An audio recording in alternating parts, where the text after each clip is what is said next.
If you have trouble falling asleep, staying asleep, or waking up feeling rested, this video is for you. We're gonna go over 10 simple steps on how you can get your best sleep possible and wake up feeling like $1,000,000. If you don't already know, sleep is arguably the most important factor when it comes to things like your body composition, your energy levels, your athletic performance, your food cravings, and just your overall well-being. Think about it for a second. How good of a person are you when you wake up after having a horrible night's sleep?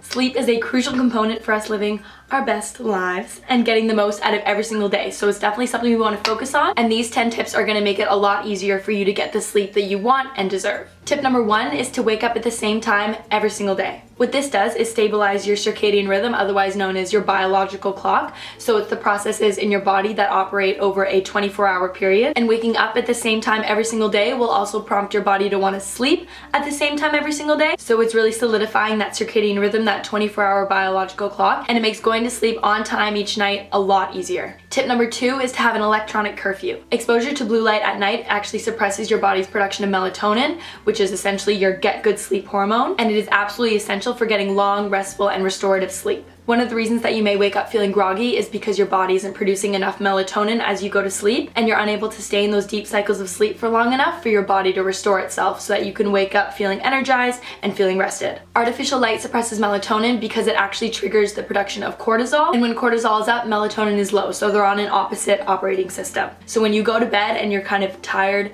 but wired at the same time, that's probably because your body's pumping out cortisol and keeping you awake. So to support your body's proper melatonin production, you're gonna wanna turn off all devices, so anything that emits blue light from your iPads, your phones, your TVs, things like that, at least an hour before bed. The longer the better. Of course, things happen. Sometimes we need to stay up and do work or stay on our screens for a little bit longer. If that's the case for you quite often, I definitely recommend getting the app F-Lux. F-Lux essentially blocks 99.9% of blue light emitted from your screen, and that can really help if you're still trying to wind down but you need to answer emails or get a little bit more work done. It's just something to keep in mind if you find that you're on a device late at night quite often. Another thing you can use, especially if you have an iPhone, is Night Shift. So same idea, it blocks blue light, and Apple has it so that you can set it up on a specific schedule. So mine turns on when the sun sets and then turns off when the sun rises, and I would recommend that for pretty much every single person. Tip number 3 is to black out your room. So studies have shown that it's not just your eyes that pick up light, your skin cells actually have sensors within them that can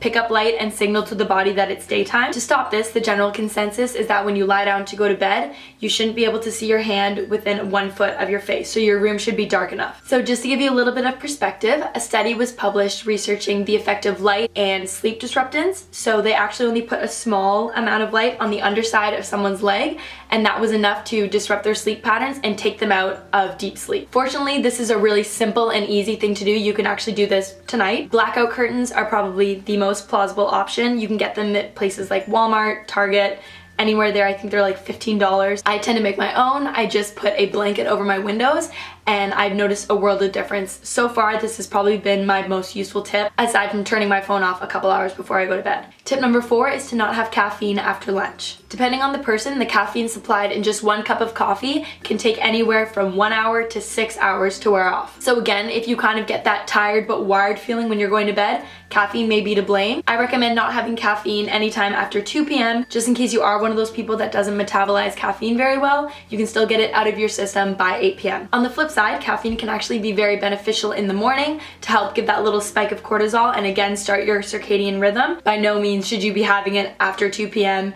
maybe 3 p.m. at the latest. Tip number 5 is to make use of smart supplementation. Chamomile tea and magnesium are 2 staples in my personal bedtime ritual and have proven effects to have sleep-inducing and calming effects on the body. Magnesium is arguably the #1 nutrient deficiency in our adult population, but it is essential for over 300 reactions in the body, especially the functioning of ATP. ATP is essentially our body's energy source, and it cannot function properly unless it's bound to a magnesium ion. Supplementing with magnesium before you go to bed is also proven to alleviate symptoms of insomnia, decrease stress, and relax muscles. So it can be incredible for recovery, especially if you're going to the gym multiple times a week. Personally, I take 1 to 2 teaspoons of calm magnesium before I go to bed. I actually put it in with my chamomile tea. But also magnesium sprays are very popular as well, so just do your research. You want to find a very bioavailable form of magnesium so your body can easily absorb it. Tip number 6 is to create an evening ritual, because We are creatures of habit. Evening routines can help your body recognize when it's time to sleep and prepare accordingly. I recommend a power down hour. So an hour before you go to sleep, you turn off all your screens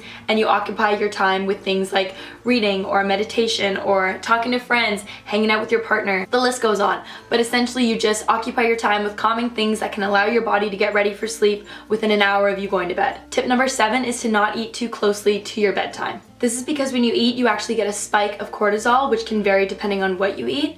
But remember, as I said before, when cortisol is up, melatonin is down. So if you eat too closely before bed, you'll actually suppress your melatonin production. If you're really hungry and you have to eat before bed, try to have a high protein or fat snack, but stay away from carbs as they can actually spike your cortisol a little bit stronger. The safest way to avoid suppressing your melatonin in this respect though, is to eat your last meal at least 2 hours before going to bed. Tip number 8 is to go to bed at the right time. Studies have shown that we get the most beneficial hormone secretions and recovery sleep between the hours of 10 p.m. and 2 a.m. These are the most crucial hours that you should absolutely be asleep for. At 10 p.m. your body actually goes through a transformational shift after the secretion of melatonin, which increases internal metabolic activity responsible for restoration and repair of your muscles and cells. If you're going to sleep at this time, everything's all well and good, but if you're staying awake, your body's going to use that increase in energy to keep you awake. So you'll experience what's called a second wind, and you'll actually find it a lot harder to go to sleep. So essentially, whenever possible, try to get into bed by 10 p.m.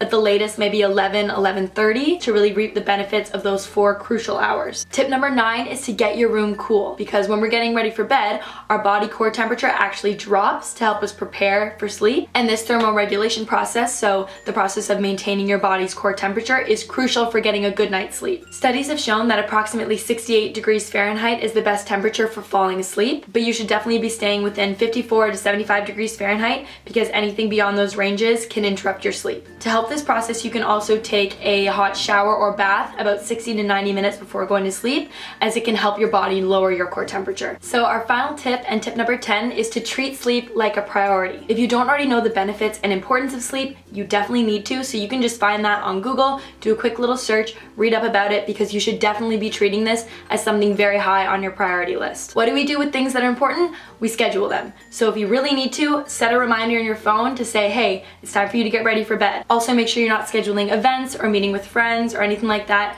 at the times when you're supposed to be getting ready for bed. There are so many mindless things that we do every single day that are negatively impacting our sleep, so we want to make sure we cut those off and put in place some of these 10 tips that I've shown you today to make sure we can get the best sleep possible. So that concludes today's video. If you found any of this information helpful, you know what to do. Please be sure to give it a thumbs up and subscribe to my channel so you don't miss any of the other videos I'm going to put out. You can also follow me on Instagram at VSO Lifestyle. But until then, I hope you put to use some of these 10 tips and you start getting the sleep that you deserve.